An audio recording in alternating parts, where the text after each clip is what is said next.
स्वागत है दोस्तों आप सभी का हमारे यूट्यूब चैनल इनसाइड सक्सेस को। चैनल को सब्सक्राइब करें और दोस्तों को शेयर करें और वीडियो के डिस्क्रिप्शन में जाकर टेलीग्राम चैनल ज्वाइन करें और वहां से वीडियो के जो भी वीडियो बने हैं उनकी पीडीएफ प्राप्त करें। और वहां पर आपको रोजाना डेली करंट अफेयर्स और हिंदी से रिलेटेड सभी जो भी अपडेटें होती हैं और टेस्ट सीरीज के जो भी क्वेश्चन हैं वो सभी प्राप्त होंगे। तो आज का हमारा विषय है स्कंदगुप्त, आधे अधूरे, अंधा युग व आधुनिक युग के प्रमुखवाद, छायावाद, प्रगतिवाद व प्रयोगवाद पर वस्तुनिष्ठ प्रश्न जो भी वन लाइनर होते हैं उनके संपूर्ण प्रश्न का आंसर सहित आपको मिलेगा। तो शुरू करते हैं। आज का अपना पहला प्रश्न है। प्रश्न कहता है,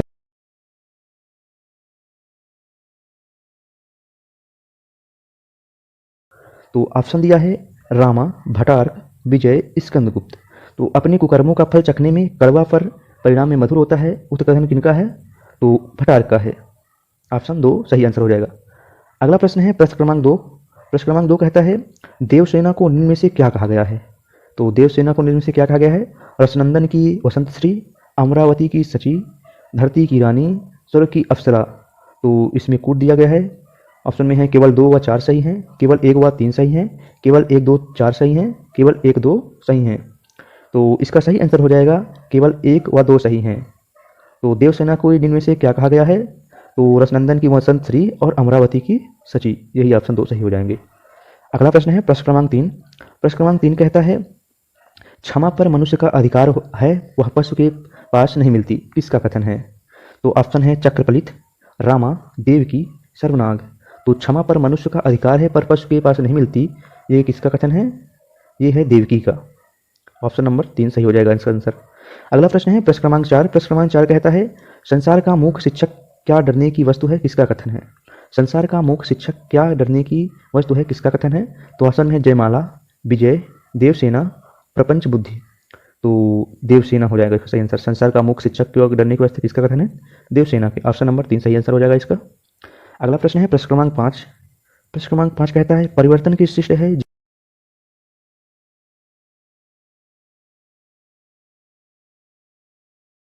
स्कंदगुप्त, पुरगुप्त, देवकी। तो ये किसका कथन है? धातुसेन जी का। धातुसेन का है इसका कथन। परिवर्तन ही श्रेष्ठ है, जीवन है, किसका कथन है? धातुसेन का। अगला प्रश्न है प्रश्न क्रमांक 6। प्रश्न क्रमांक 6 कहता है परंतु पाशा पलट कर भी ना पलटा, किसका कथन है? ऑप्शन है मातृगुप्त, पुरगुप्त, स्कंदगुप्त, गोविंदगुप्त। तो परंतु पाशा पलट कर भी ना पलटा कथन है मातृगुप्त का। ऑप्शन नंबर 1 सही हो जाएगा। अगला प्रश्न है प्रश्न क्रमांक 7। प्रश्न क्रमांक 7 कहता है नाटक स्कंदगुप्त में किसने युद्ध को गान माना? तो नाटक स्कंदगुप्त को में किसने युद्ध को गान माना? तो ऑप्शन है स्कंदगुप्त, भटार्क, जयमाला, विजय या विजया।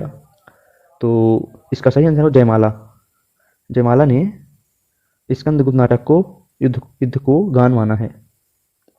अगला प्रश्न है प्रश्न क्रमांक 8। प्रश्न क्रमांक 8 कहता है मिट्टी के लोंदे सबके सब मिट्टी के लोंदे, किसका कथन है?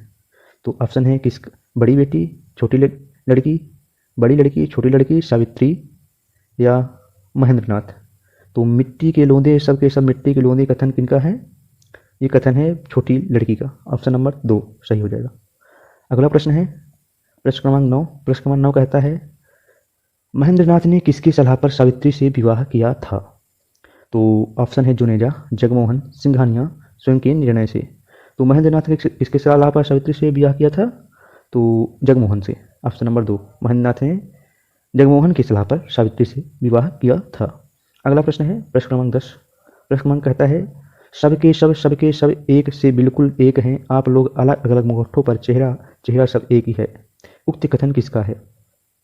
तो ऑप्शन है छोटी लड़की, बड़ी लड़की, सावित्री, अपर्णा। तो सबके सब एक से बिल्कुल एक से हैं, आप लोग अलग अलग मुखौटों पर चेहरा सब एक ही है, ये कथन है सावित्री का। अगला प्रश्न 11। निम्न में से असंगत का चयन करें। पुरुष 1 महेंद्रनाथ, पुरुष 2 सिंघानिया, पुरुष 3 जुनेजा, पुरुष 4 जुनेजा। तो इसका सही आंसर हो जाएगा 3 पुरुष 3 जुनेजा। ऑप्शन नंबर 3 पुरुष 3 जुनेजा इसका जो आंसर है हो जाएगा। असंगत का चयन करें तो इसमें 3 नंबर जो पुरुष 3 जुनेजा यही असंगत है। अगला प्रश्न है प्रश्न क्रमांक 12। प्रश्न क्रमांक 12 कहता है सड़क में चलते हुए आप जिस व्यक्ति से टकरा जाते हैं वह मैं ही हूँ, उक्त कथन किसका है? तो ऑप्शन है काले सूट वाला, जगमोहन, महेंद्रनाथ, जुनेजा। तो सड़क में चलते हुए आप जिस व्यक्ति से टकरा जाते हैं वह मैं ही हूँ कथन काले सूट वाले का है। ऑप्शन 1 सही हो जाएगा।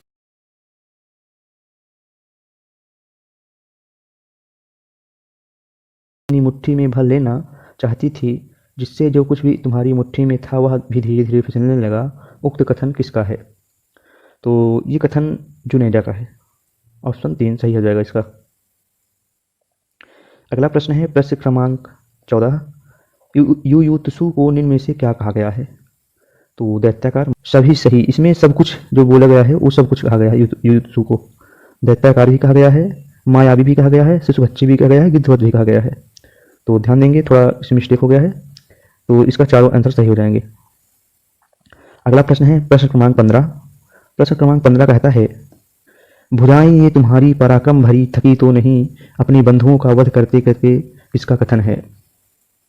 तो धृतराष्ट्र का, गंधारी का, विदुर का, अश्वत्थामा का। तो भुजाएं ये तुम्हारी पराक्रम भारी थके तो नहीं, अपने बंधुओं का वध करते करते ये कथन है गंधारी का। अगला प्रश्न है प्रश्न क्रमांक 16। अंधा युग में कृष्ण को इनमें से क्या नहीं कहा गया? तो शक्तिहीन, आशुतोष, गिरधर, प्रभु। तो अंधा युग में कृष्ण को इनमें से क्या नहीं कहा गया? गिरधर नहीं कहा गया। ऑप्शन नंबर 3 सही आंसर हो जाएगा। तो चलते हैं अगले प्रश्न की ओर। अगला प्रश्न है प्रश्न क्रमांक 16।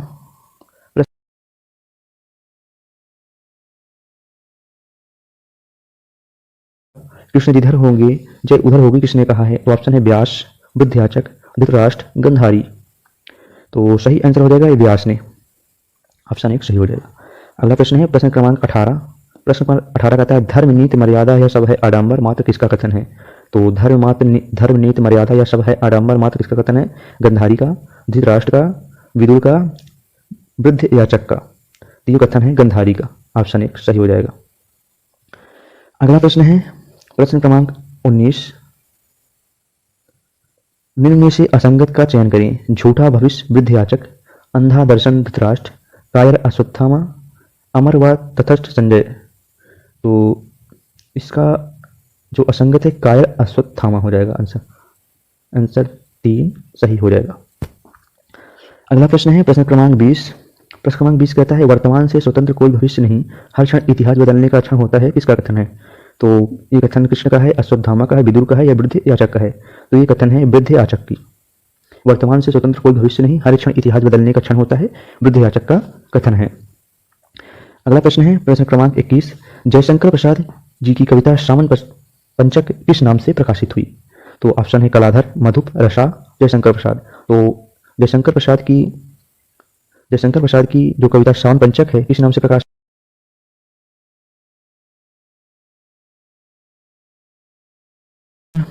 प्रश्न क्रमांक 22। हिंदी का मेघदूत किस रचना को कहा जाता है?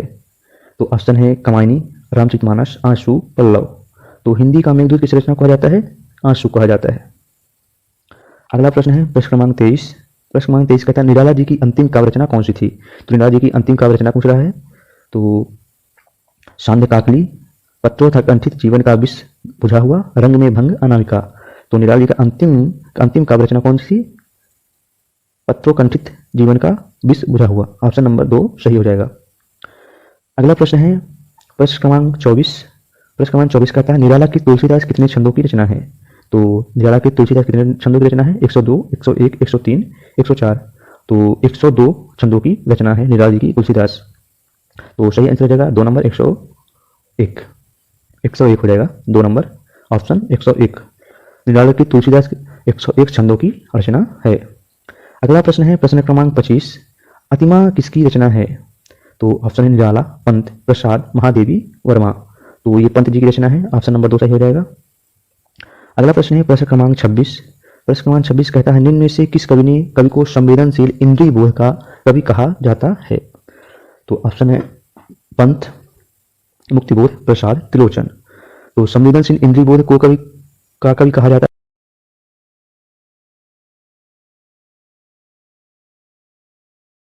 प्रश्न क्रमांक 27 कहता है यामा पर महादेवी वर्मा जी का कौन सा पुरस्कार मिला? तो भारतीय ज्ञानपीठ पुरस्कार, नोबेल पुरस्कार, मंगला प्रसाद पारितोषिक या साहित्य अकादमी पुरस्कार।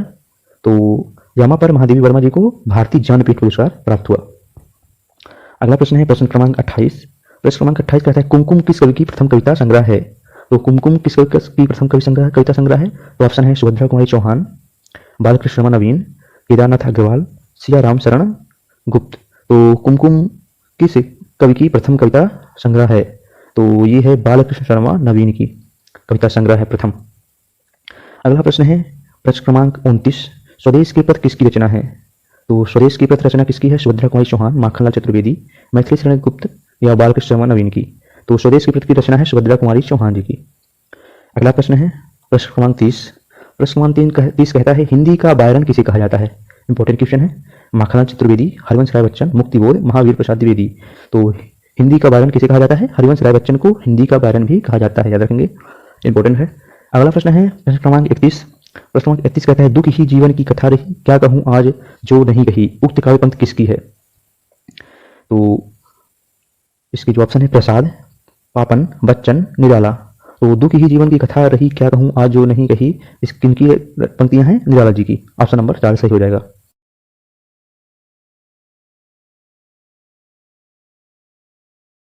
बीती अंधी अंध रात, झरता भर ज्योतिर्मय प्रपात पूर्वांचल किसकी कविता है? तो ये पंक्ति किसकी कविता है? तो ऑप्शन है निराला, पंत, महादेवी वर्मा, प्रसाद। तो ये किनकी रचना है? सूर्यकांत त्रिपाठी निराला जी की कविता है। अगला प्रश्न है प्रश्न क्रमांक 35। हे मेरी तुम किसकी रचना है? हे मेरी तुम किसकी रचना है? ऑप्शन है केदारनाथ सिंह, नागार्जुन, केदारनाथ अग्रवाल, त्रिलोचन। तो हे मेरी तुम किसकी रचना है? केदारनाथ अग्रवाल की। ऑप्शन नंबर 3 सही हो जाएगा। अगला प्रश्न है प्रश्न क्रमांक 34। प्रश्न क्रमांक 34 कहता है निम्न में से अवध का किसान किसे कहा जाता है? तो अवध का किसान किसे कहा जाता है? मुक्तिबोध को, त्रिलोचन को, नागार्जुन को, पंत को। तो अवध का किसान कहा जाता है त्रिलोचन को। ऑप्शन नंबर 2, अवध का किसान किसे कहा जाता है? त्रिलोचन को।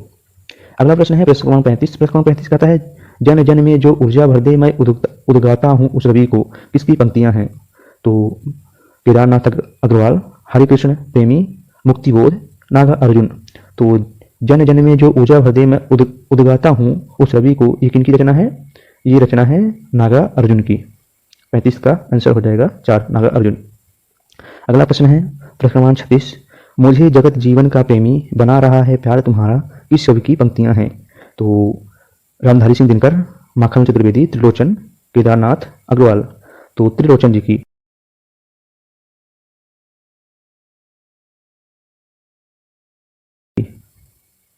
अगला प्रश्न है प्रश्न क्रमांक 37। हरि नारायण व्यास किस शतक के कवि हैं?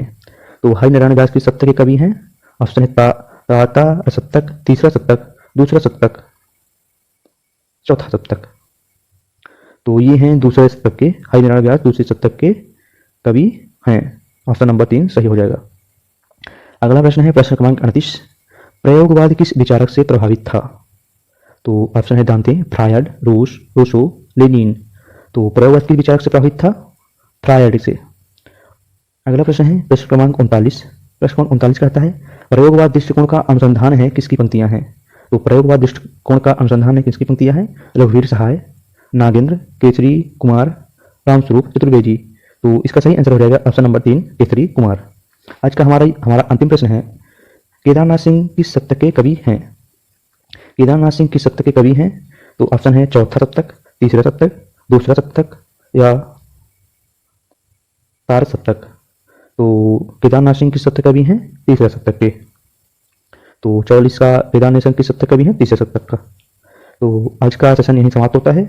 तो बने रहिए हमारे चैनल के साथ, दोस्तों को शेयर करें और चैनल को सब्सक्राइब करें और दोस्तों को शेयर करें। धन्यवाद।